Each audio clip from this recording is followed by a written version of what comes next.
All right, let's get back to our regular programming. We're moving on to item 1, consideration and possible adoption of a resolution opposing the Permian Highway Pipeline routing and calling for legislative action. That's page 62 of your agenda.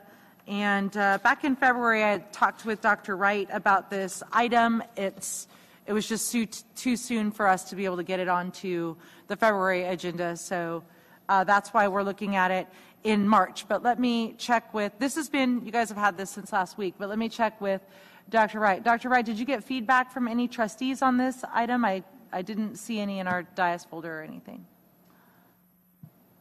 Here, would you like to use one?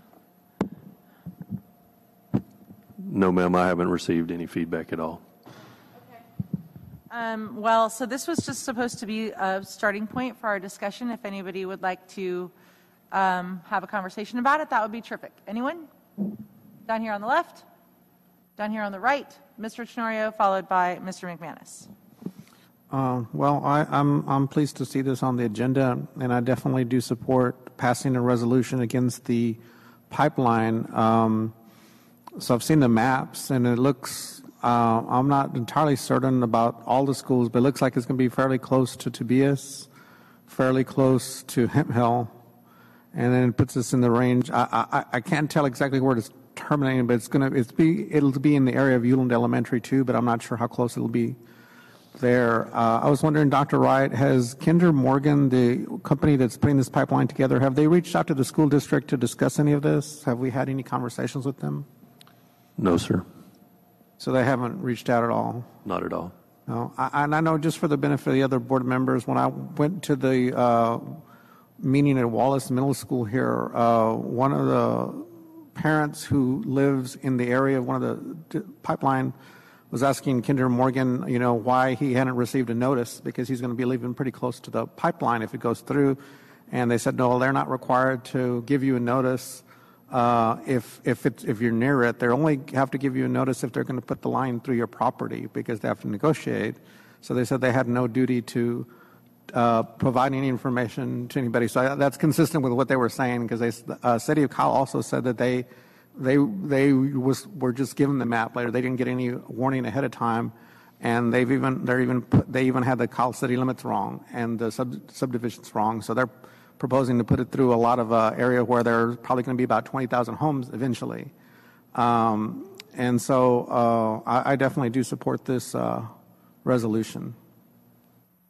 Thank you, Mr. Tenorio. Mr. McManus?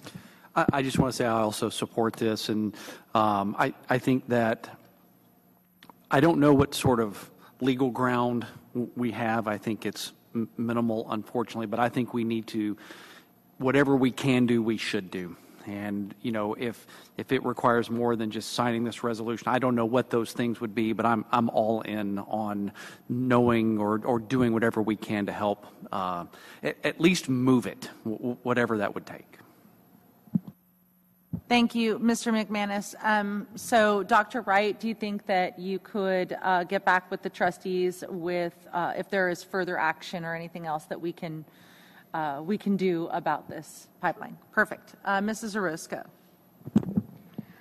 I just wanted to thank Mrs. Keller for putting this on the agenda. I think it's such an important time to take a stand and unify with our county and our city in regards to opposing this pipeline. So thank you for putting this on here. Thank you, Mrs. Orozco. Yes, Mrs. Petrie. I also am obviously in agreement with this resolution and wanted to know, Dr. Wright, with what you're putting together, and maybe just a quick question, have we consulted an eminent domain lawyer at this point, or is there somebody on our current lawyers that we retain or the district retains that could help us with this? I'll look into it as well. Okay, thank you.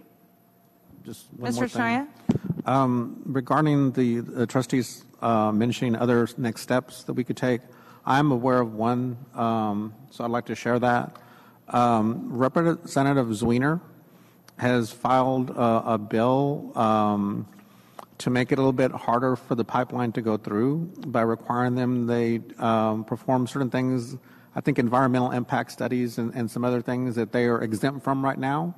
Because it's amazing. Commissioner Jones said the other day that I'm paraphrasing here, he said it's harder to put a road through than to put a pipeline through because the regulations favor pipelines.